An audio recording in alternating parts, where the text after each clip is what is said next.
Assalamualaikum warahmatullahi wabarakatuh. Perkenalkan, saya Abdul Karim dari Prodi Pendidikan Bahasa Inggris. Kali ini saya akan membuat video dalam tugas ilmu kalam yang diampu oleh Ibu Kartini. Dalam video kali ini saya akan membahas 3 poin penting. Yang pertama, latar belakang munculnya ilmu kalam. Yang kedua, konsep baik dan buruk menurut Mu'tazilah. Yang ketiga, pandangan Al-Asy'ariyah dan Qadariyah tentang kekuasaan Allah. Jadi yang pertama itu latar belakang munculnya ilmu kalam. Ilmu kalam muncul itu bukan secara tiba-tiba. Ia lahir sebagai respon terhadap berbagai masalah yang muncul di tengah umat Islam pada masa awal, pada masa lampau. Nah, jadi setelah wafatnya Rasulullah SAW, umat Islam mulai cukup besar, terutama setelah munculnya peristiwa politik seperti fitnah kubro, perang saudara, serta perdebatan tentang siapa yang berhak menjadi khalifah. Selain itu, umat Islam juga mulai berinteraksi dengan berbagai peradaban besar seperti Persia, Yunani, Romawi, dan dari sanalah berbagai pemikiran filsafat baru yang kadang bertentangan dengan ajaran Islam. Nah, di saat itu umat membutuhkan ilmu yang bisa menjelaskan yang bisa mempertahankan akidah secara logis. Nah, karena itu ilmu kalam lahir sebagai upaya menjawab pertanyaan-pertanyaan teologis seperti apakah manusia punya kehendak bebas? Bagaimana sifat Allah yang sebenarnya? Apakah Al-Quran makhluk atau bukan? Bagaimana memahami takdir? Jadi secara singkat itu ilmu kalam muncul karena kebutuhan untuk menjaga, menjelaskan dan mempertahankan akidah Islam dari perpecahan internal dan pengaruh pemikiran luar. Nah, poin yang kedua, baik dan buruk menurut Mu'tazilah. Mu'tazilah adalah kelompok rasionalis dalam Islam, dan dalam pandangan mereka baik dan buruk bisa diketahui oleh akal manusia, bahkan tanpa wahyu.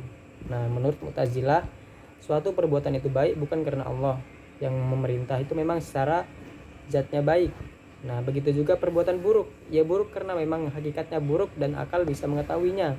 Contohnya, kejujuran itu baik bukan semata-mata karena diperintah, tetapi karena akal melihat wahyu yang jujur. Maksudnya itu karena akal itu melihat bahwa wahyu jujur membawa manfaat. Kezaliman itu buruk bukan semata-mata karena dilarang, tapi karena akal menilai bahwa zalim itu merugikan. Nah, karena itu Mu'tazilah sangat menekankan keadilan Allah SWT. Mereka percaya bahwa Allah tidak mungkin berbuat zalim dan tidak mungkin memerintahkan sesuatu yang buruk karena hal itu bertentangan dengan akal. Nah, yang poin ketiga itu kekuasaan Allah menurut Al-Asy'ariyah dan Qadariyah.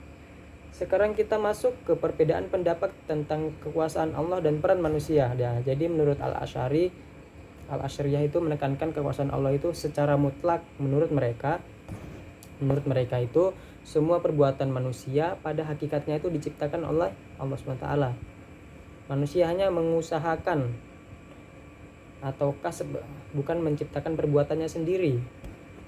Nah, jadi Allah SWT Maha Kuasa atas segala sesuatu, dan tidak ada suatu kejadian pun yang terjadi tanpa seizinnya. Nah, konsep ini lahir untuk menjaga keyakinan bahwa Allah adalah satu-satunya zat yang mencipta termasuk perbuatan manusia. Sedangkan menurut Qadariyah yang berada di posisi sebaliknya, mereka menegaskan bahwa manusia memiliki kebebasan penuh dalam berbuat. Manusia menciptakan perbuatannya sendiri bukan karena Allah. Jika manusia tidak punya kebebasan, maka tidak adil bila Allah SWT menghukum atau memberi ganjaran. Jadi secara ringkasnya itu menurut Al-Asy'ariyah Allah Maha menentukan, manusia hanya mengusahakan. Menurut Qadariyah, manusia benar-benar bebas dan bertanggung jawab atas perbuatannya. Dan untuk terakhir, penutup dan kesimpulan, itulah penjelasan singkat mengenai latar belakang munculnya ilmu kalam, konsep baik dan buruk menurut Mu'tazilah, dan perbedaan pandangan Al-Asy'ariyah serta Qadariyah mengenai kekuasaan Allah SWT.